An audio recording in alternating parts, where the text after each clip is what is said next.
Welcome to Fishing with Steve D.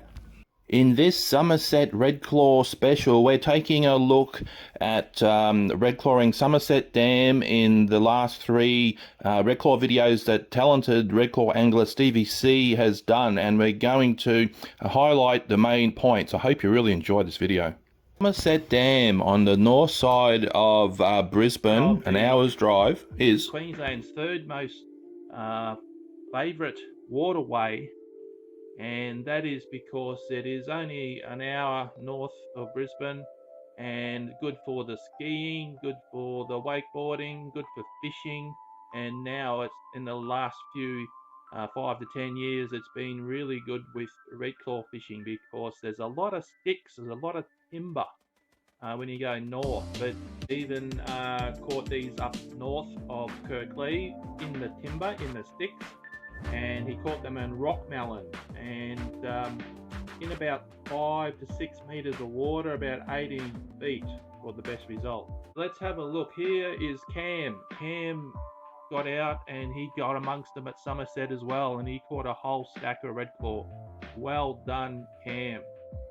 Now, Somerset is very, very popular. It's one of the Queensland's third most favourite waterway, and that is because it is only an hour north of Brisbane and good for the skiing, good for the wakeboarding, good for fishing.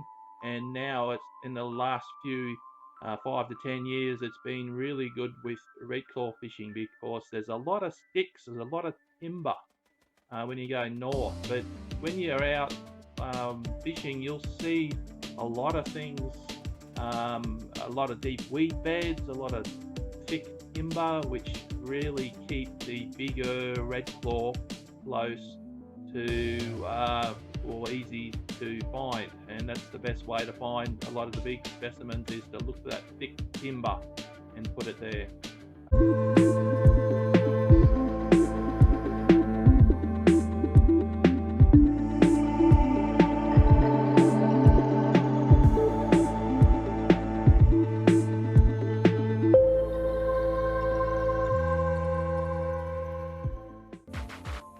Okay, we're at the Westvale boat ramp.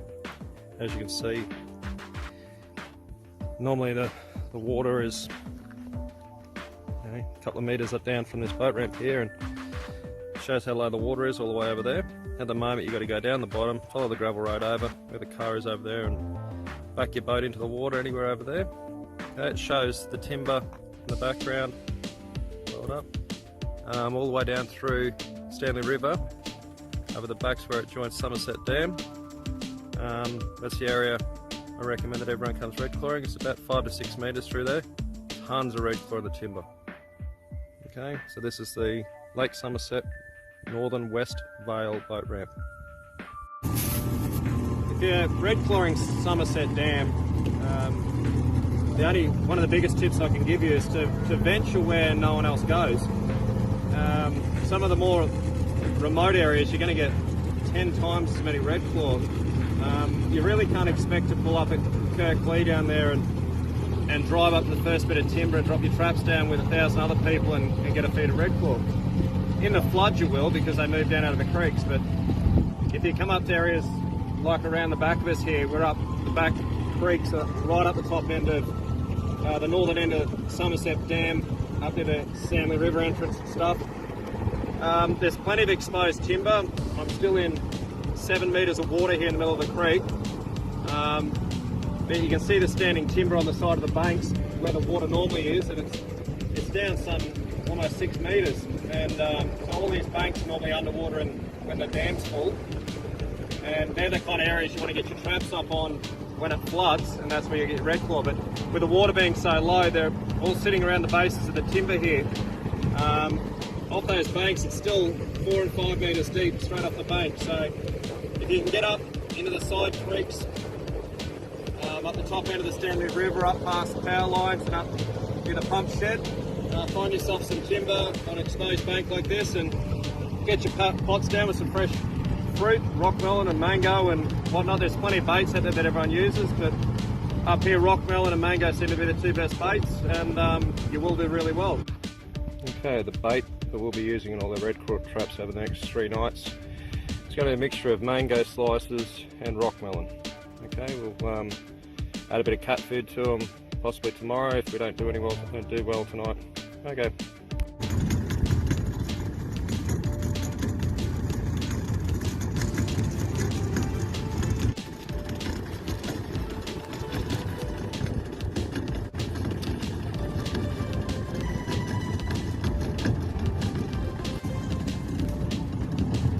We're coming up onto a log here, about 5 metres of water, bit of timber around us, and we'll stick it straight down the base of the timber here, and we'll come back in the morning and see how we go.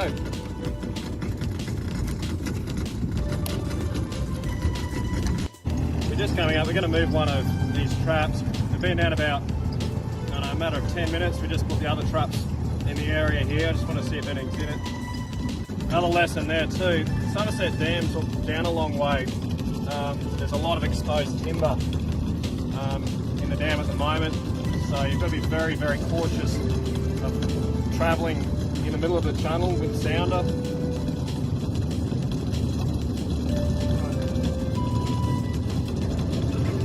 Well, that just proves Stevie D's traps work. They've been out a matter of not 10 minutes, already got 2 redclaw in there.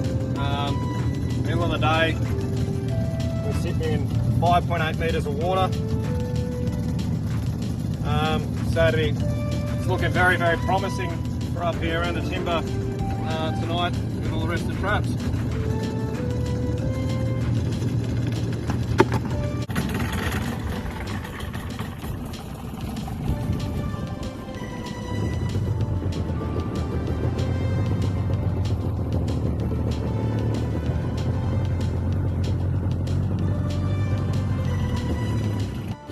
Stevie D's pots.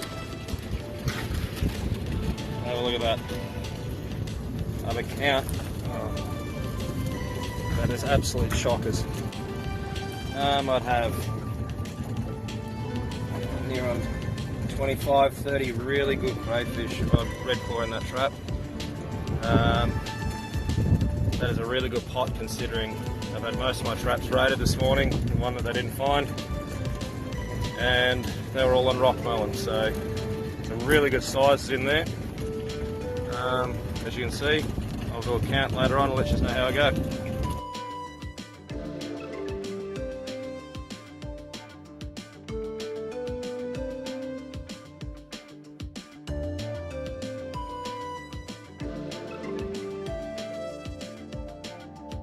So far, there's Stevie D's trap on top there. Give them a big plug here. They fold up so flat. Clips on the side there, they fold up really flat. They've got 3 beautiful 9.5 centimetre rings on them. He's outfished me this morning. 2 of his traps were untouched, and I think the count was about 43 redclaw out of 2 traps. So that's really impressive. Of my traps, even last week when I was up here, I was only averaging, it's 6 to 7 redclaw to a trap. So he's outfished me well and truly this morning. BBC found the redclaw. Look at all the holes in the mud. This was a dead set giveaway where the redclaw were. Stevie C set the pots, the river pots, right at the base of the timber, which seemed to be the best spots. And the river pots surely did produce 43 from 2 river pots compared to the 2 entry pots, cheaper pots, only getting 6 on average, with the best bait being rock melon by far over the dog biscuits. Over the 3 days, Stevie C caught over 150 redclaw, which he said was quiet, but they were averaging about 30 to 40 centimetres. But let's hear what he has to say about the traps, the river pots. The traps so far, there's Stevie D's trap on top there. Give him a big plug here. They fold up so flat. Clips on the side there, they fold up really flat. They've got 3 beautiful 9.5 centimetre rings on them. He's outfished me this morning. 2 of his traps were untouched, and I think the count was about 43 redclaw out of 2 traps. So that's really impressive of my traps. Even last week when I was up here, I was only averaging, it's 6 to 7 red claw to a trap. So he's outfished me well and truly this morning.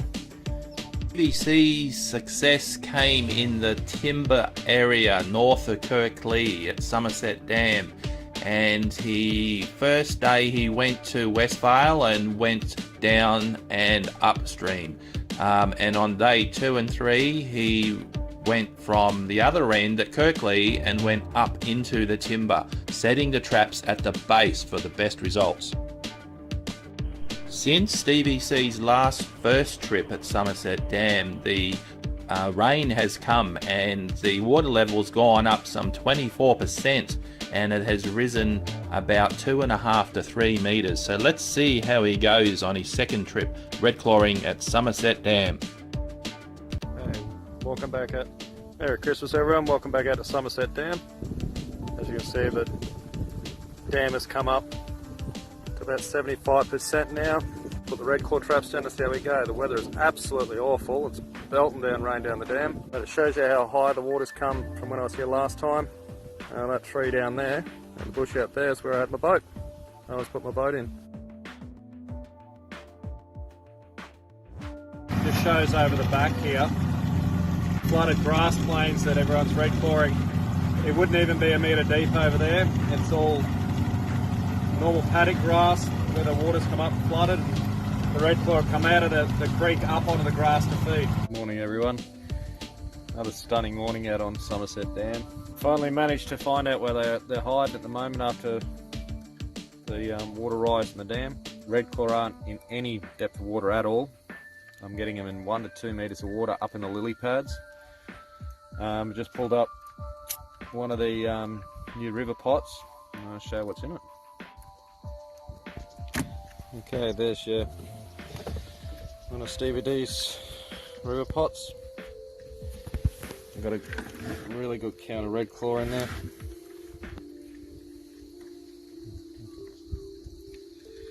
I've got those on the bank over the back there.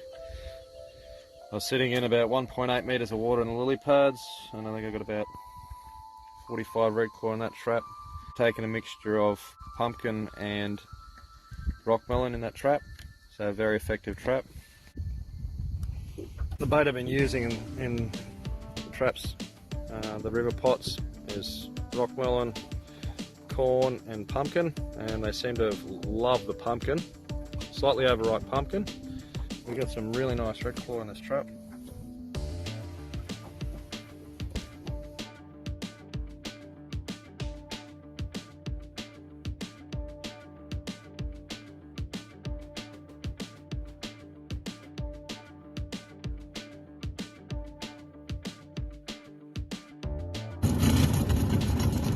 There you go, another successful Stevie D trap. I managed to get a really good feed butt, some really nice sizes in them. They seem to be going for tin cat food in the little containers and taking a lot of overripe pumpkin. Actually, they're destroying it. I want to have a quick chat to you about red clawing in shallow water. We've had the dam rise about 2.5 metres here over the last month. The colour of the water's turned a real tea colour. It's got almost a smell to it. I've noticed the red claw are up in those flooded grass areas. Bit of a tip, look for lily pads. If you see any lily pads, you know that was the height of the dam before we got the inflow of water. So if you stick your traps in those shallow lily pads 1 to 2 metres deep, you know that just on the other side of it there's going to be fresh grass and they're going to be feeding in there. I found that most of my red claw have come out of about 1.5 metres of water up on the grass plains or around that 2 metre mark, 2.5 metre mark on the lily pads, which is really shallow for Somerset. None of my regular deep water spots have been getting red claw. So I picked up about 80 red claw this afternoon, right up on the banks almost, probably, yeah, so about 2 metres of water. real thick weed and lily pads. When I'm pulling my traps out, they're absolutely covered in weed and lily pads. But yeah, just a few tips. The redclaw appear to have moved out of the deep channels up onto the flats because it's flooded and are eating a lot of the green growth that was on the banks. So if you want to try to get a redclaw in the short distance future down here at Somerset, set your traps up nice and high on the banks. You really want to target areas where you see lily pads because you know there was an existing bank there before. Sit them on the bank side of the lily pads, so therefore you're on virgin grass areas, but you've still got lily pads to right where they were living. Okay, best of luck, guys. This is the northern NRMA boat ramp. The campgrounds are up the top there. Currently there are about probably 3,000 campers in here for Boxing Day. A lot of ski boats. This is the view down up the dam.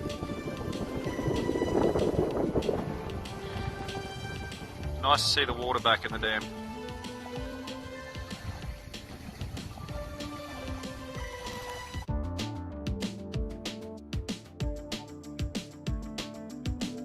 Welcome to Fishing with Steve D. Well, in today's video we're talking about the best top 3 camping options for Somerset Dam, and we are starting right now.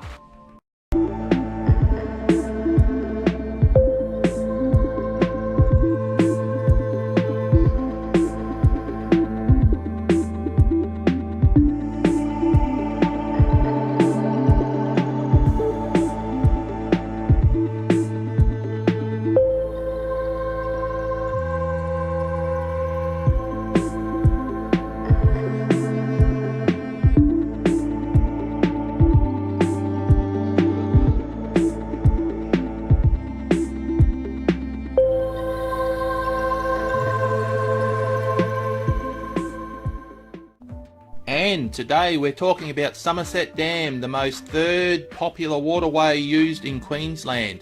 It's only about an hour's drive north of Brisbane, and it is so popular because it's really good for the water skiing and the wakeboarding. The fishing is exceptional, and the most popular topic is the redclaw at the moment. Everybody wants to catch the redclaw and learn how to catch them and eat them. And here are our river pots that we do and are doing so well at the moment, and they're catching so many redclaw. But today we are going to talk about the best camping option. In part 1 of this video we're going to be talking about Somerset Park. Somerset Park is just down the mountain from the Spit boat ramp, which is popular for the water skiing and wakeboarding. They have a convenience store right across the road, so you can get your groceries and what you need easily. There are 3 main options when you're staying and camping at Somerset Park.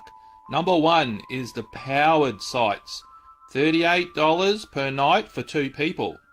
The second option is a non-powered camping site for $29 a night for 2 people. And the third option is a tent or a swag for $23 a night for 2 people. Now, if you've got any more than 2 people, it is $11 for any additional nights. Somerset Park has plenty of barbecues for you to use and plenty of tables as well. They have updated amenities that is always neat and tidy, and they'll give you plenty of time to get out in the great outdoors and to put your feet up and relax. Just remember, please try to keep it as tidy and neat as it was when you first arrived.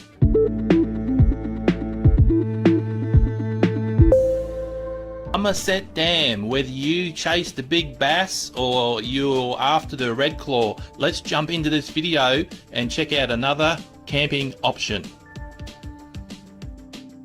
Today we're talking about Camp Somerset, which is a big complex that specialises in Christian, alcohol and drug-free facility for kids. But we are today talking about the opportunities of camping on the waterfront. It's on the east side of Somerset Dam, And at the very top of the complex, you can see spectacular views of Somerset Dam. But today it's about the waterfront camping, which I'm going to talk about, because if you go camping on the waterfront, there's about 4 different campsites. A couple of those are waterfront, a couple of those are bush. So for $14 per person per night, you can go camping right on the waterfront, or $19 a person per night if you go camping and associated with the complex or lodge hire. There is a boat ramp, which the water levels will fluctuate, but you can launch your boat there as well, which is very handy and convenient at the water's edge. So watch the spectacular sunsets and sunrises at Camp Somerset, right on the eastern side of Somerset Dam. I hope you enjoyed this video, guys. Please smash that subscribe button.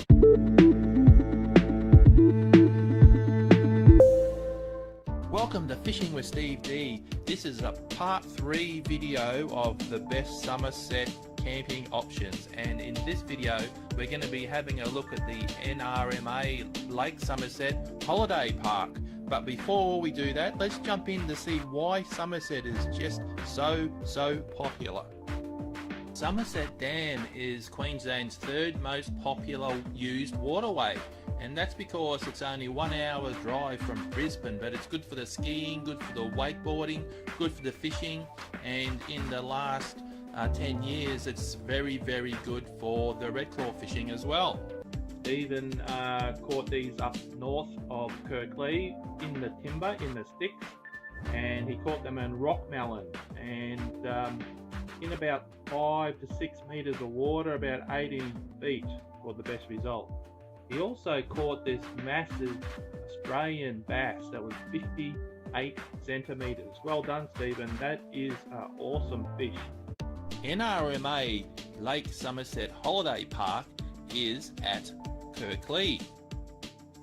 NRMA Lake Somerset Holiday Park offers a wide range of accommodation, including camping, from $31 per night, which includes unpowered and also powered sites, and safari tents that sleep up to 4 for $78 per night,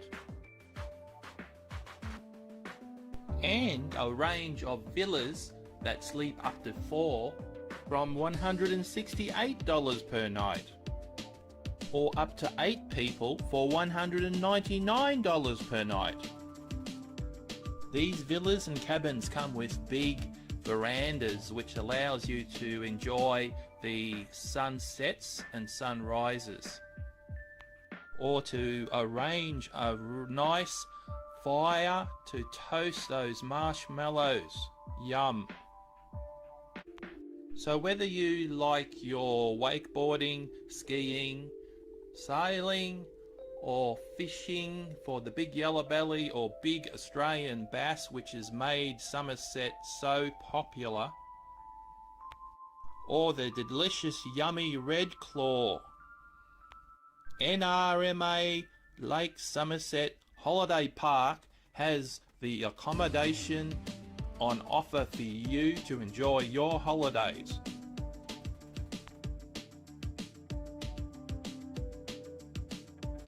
Welcome to Fishing with Steve D. Well, in today's video we're going to be looking at the best Southeast Queensland camping options, and we're starting right now. Well, it's time to forget about work and to put the boat on as we go camping in Southeast Queensland best options. Lake Barumba Campgrounds is approximately 50 kilometers south of Gympie, and it's located on the banks of the beautiful Yabby Creek, 800 meters from the magnificent Lake Barumba Dam. The campgrounds are surrounded by Imbil State Forest and Yabba State Forest. Prices to camp at Lake Barumba campgrounds are adults are $16 per night. Children are $8 per night from 5 to 17 years old, and kids under 5 are free. Pensioners are $12.50 a night. $12 extra for powered sites, only limited spaces available. And the Lake Barumba campgrounds also have a no pet policy. The campgrounds have modern clean amenities, offering hot showers, outdoor camp kitchens, free kayak Hire. table tennis and volleyball courts. There is a kiosk located on site offering the basics such as ice, wood, drinks, ice creams and milk. Lake Barumba campgrounds offer great, lush, green camping areas which are shady and spacious, which are perfect for both tents, swags, caravans or camper vans. They have great clean amenities with nice hot showers. There is also an updated modern boat ramp on Lake Barumba for you to use.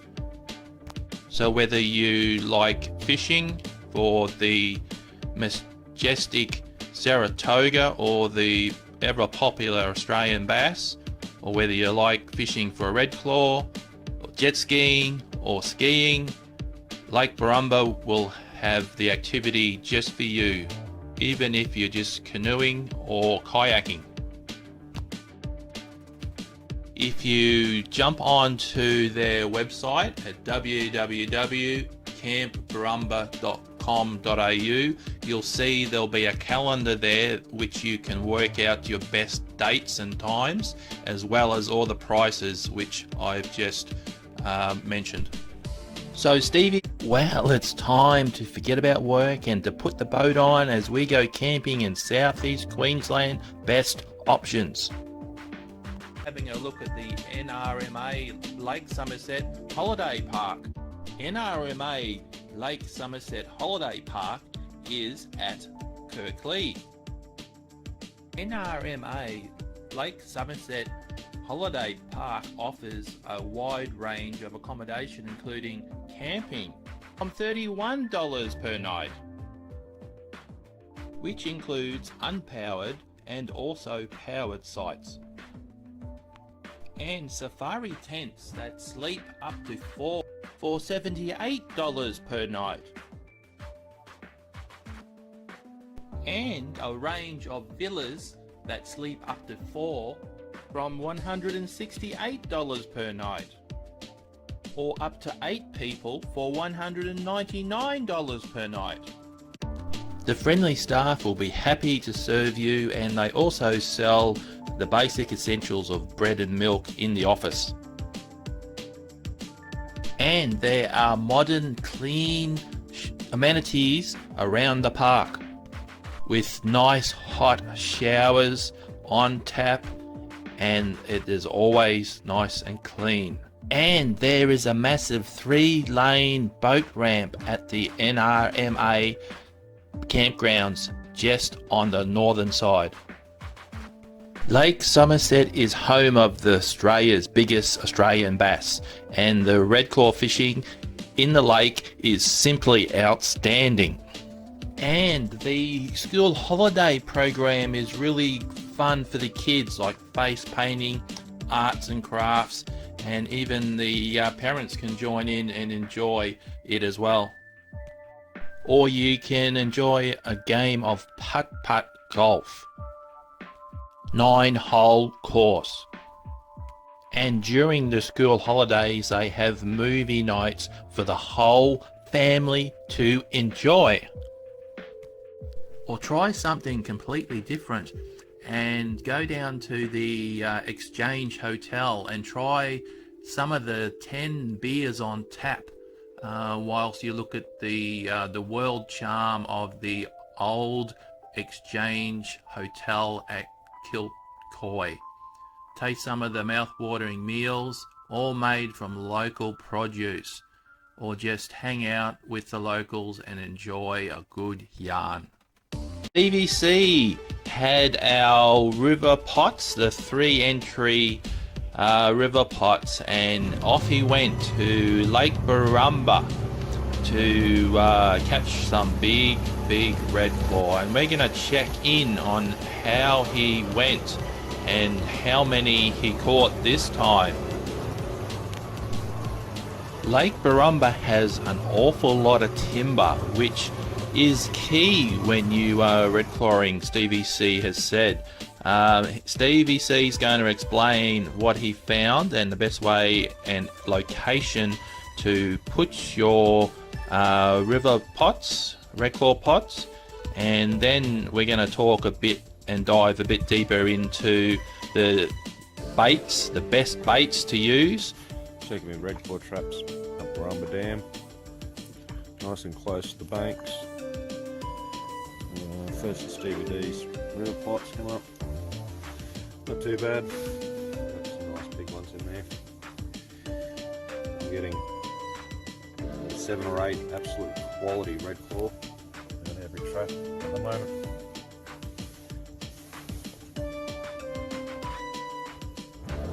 And have a look at all these massive big redclaw that Stevie C is getting at Barumba Dam, Lake Barumba. Now we're going to dive a bit deeper into the best baits and a few other tips so that we can teach you guys how easy it is to catch these big massive redclaw in our specially designed river pots. The 3 entry river pots have been actually improved, and we'll have a bit of a talk about that. Now Stevie C has been catching a lot of redclaw in southeast Queensland lakes and dams using a few particular standout baits. One seems to be a standout, and that's overripe pumpkin. The more overripe it is, the more smelly it is, the better. And the other is fish flesh. Freshwater catfish, freshwater mullet is outstanding at the moment. And have a look at all these other customers that are catching so many redclaw. Here is Neil and his dog, and he's been catching some good redclaw in our river pots as well. And here is Glenn. He has also been catching a whole stack of redclaw in southeast Queensland in our river pots. Well done, Glenn. And check out how many Ben has been catching again. It's just on an hour coming up to check this pot of Steve's. Holy hell. So this pot has been in for about an hour using fish frames and chicken pellets. I reckon there would be a good 100 or so there. So there we go, boys and girls. Steve D pots, definitely the way to go. There's 100 odd plus redclaw in there. Hour. That's it, boys and girls, out for me. We're going to empty this Steve D pot into the 60 litre tub. So just stay tuned so we can get it in there. Give it a good shake. And there you go, boys and girls. That is approximately 100 plus redclaw out of one pot.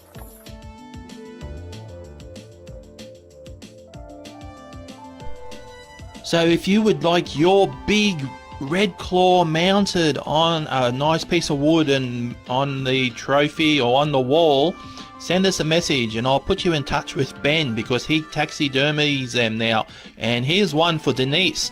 This looks absolutely awesome on this nice piece of wood and would be a great addition to your living room or your wall.